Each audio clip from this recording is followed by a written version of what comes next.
Bueno, buenas noches, compañeros. El tema de discusión versa sobre la sentencia proferida por el Consejo de Estado de la Sala de lo Contencioso Administrativo, sesión tercera, con ponencia del magistrado Carlos Betancourt. En este análisis, en esta intervención, pues vamos a estar Cristian Beltrán, John Áviles, Idebrando Mena y Daniela Moncayo. Esta providencia pues resuelve un caso que plantea interrogantes relevantes sobre la responsabilidad patrimonial del Estado cuando no se puede adjudicar un contrato a pesar de que se surtió todo el proceso licitatorio y todas las etapas. En este sentido, pues el actor que participó en la licitación convocada por la administración para prestar un servicio presentó su propuesta y cumplió con todos los requisitos legales para poder ser adjudicatario y tener una calificación favorable. Sin embargo, la entidad, por situaciones irregulares que van en contra del ordenamiento jurídico, lo que hace es no adjudicar el proceso y lo hace de una manera ilegal.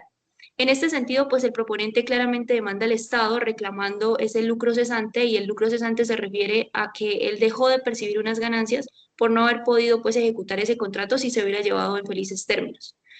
Aquí se plantea un problema jurídico clave, y ese es procedente indemnizar ese lucro cesante en criterios de equidad cuando el proponente no es adjudicatario, y pues cuando la administración también incurre en una falla o una irregularidad del ordenamiento que va en contra del ordenamiento jurídico para poder culminar ese proceso licitatorio. Entonces, en este sentido, la ley 446 del 98 le permite al juez indemnizar en criterios de equidad ese daño que se ocasionó al proponente, a pesar de que no se haya, digamos que, acreditado como tal. En este sentido, pues el Consejo de Estado también hace aplicación al principio de justicia material, que es cuando aparece una norma rígida procesal, pero sin embargo, frente a que se transgredió el tema de la justicia, pues es necesario de alguna manera resarcir ese daño a ese proponente. Entonces le doy paso al compañero Cristian para que continúe con la explicación. Daniela, muchas gracias.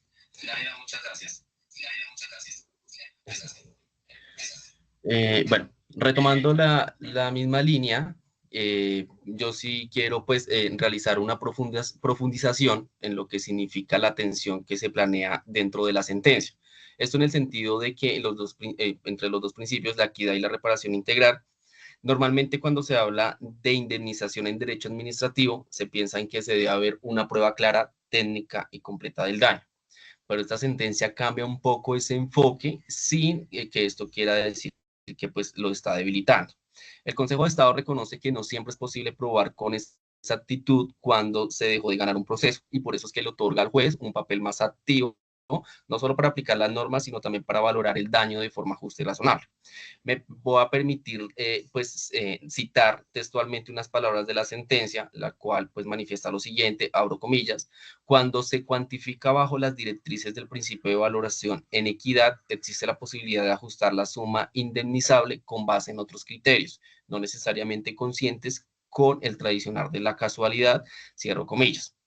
Esto significa que la entidad no sustituye la prueba del daño, pero sí le da al juez una herramienta para estimar su cuantía cuando esta prueba es deficiente o incompleta. Esto especialmente en temas complejos como el lucro cesante.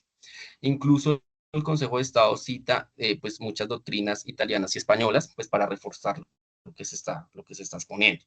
En otras palabras, esta sentencia nos enseña que la equidad no se opone a la reparación integral, sino que la complementa cuando el sistema probatorio tradicional se queda corto.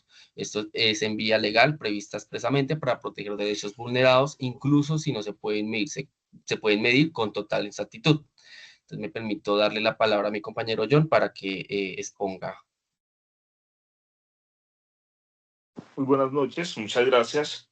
Dando continuidad y en la línea en la que nuestros compañeros se están pronunciando, si bien el fallo reconoce la posibilidad de indemnizar en equidad cuando no es posible determinar con exactitud el monto del lucro cesante, considero que esa solución, aunque razonable desde el punto de vista material, plantea algunas tensiones jurídicas importantes que deberían examinarse con cautela.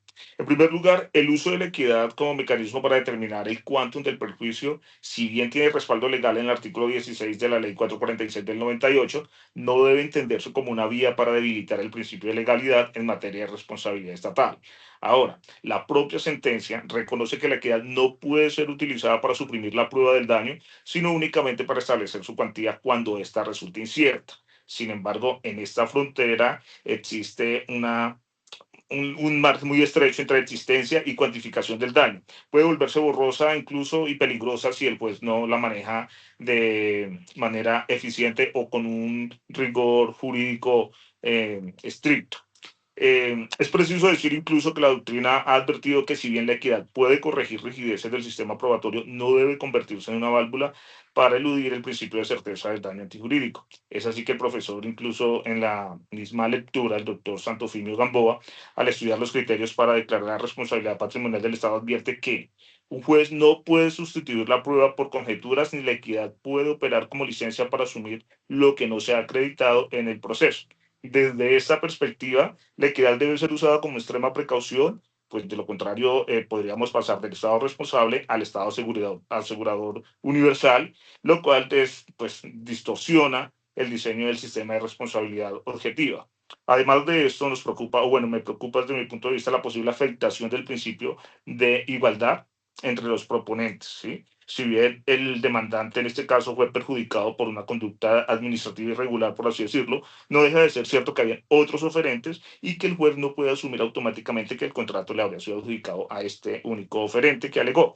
Este tipo de fallos pues incluso pueden sentar un precedente riesgoso si a futuro otros proponentes no seleccionados ya sea en esta o en otros futuros procesos, también buscan una reparación alegando una expectativa frustrada sin una relación causal directa y probada con el daño pues alegado. En resumen, mi posición frente a esta lectura es no niega la importancia, por supuesto, del principio de equidad, pero sí llama la atención sobre el riesgo de que se convierta en una puerta abierta a decisiones discrecionales si no se fundamenta adecuadamente en el marco jurídico y en los hechos del proceso, considerando que estamos tratando con recursos públicos y pues el derecho de las cosas es velar por la protección de los mismos. Este es como mi punto de vista. Muchas gracias. Le doy continuidad a mi compañero Hildebrando.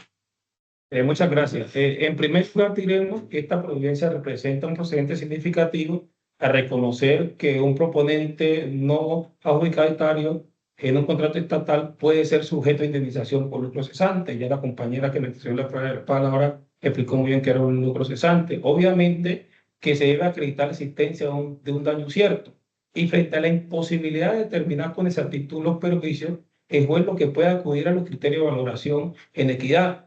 Básicamente, esta jurisprudencia permite el resarcimiento del daño derivado de la no adjudicación contractual si se demuestra que ha sido injusta. En un segundo sentido, esta providencia fortalece el error activo del juez contencioso administrativo, ya que no se trata únicamente de un juzgador que decide frente a una prueba concluyente, sino que tiene las facultades para integrar los valores como proporcionalidad, inequidad y razonabilidad, especialmente en este caso concreto, toda vez que el formalismo probatorio resulta o puede resultar en decisiones injustas e irreversivas frente al contratista.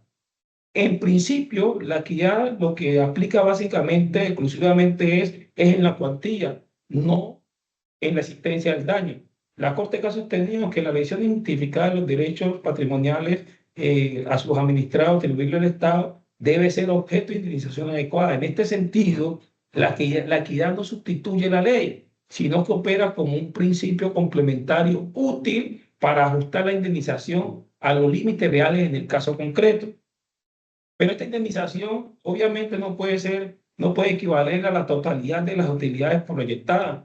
Esto iría en contra de la equidad toda vez que no se ejecutó el contrato y que tampoco se asumieron los riesgos que trae inmerso el mismo. La solución adoptada por el Consejo de Estado a reconocer una indemnización parcial ajustada a las circunstancias en el caso concreto demuestra que la equidad no es arbitraria, sino que es un tema técnico jurídico fundamental con fundamento legal que permite llenar los vacíos de justicia sin desnaturalizar el sistema probatorio. Finalmente, este fallo nos demuestra que el derecho administrativo contemporáneo no puede depender únicamente del rigor técnico de la prueba, sino que también debe haber compromiso del juez con la equidad, con la reparación y la protección efectiva de los derechos de los ciudadanos frente a las actitudes o las acciones del Estado. Muchas gracias, compañero.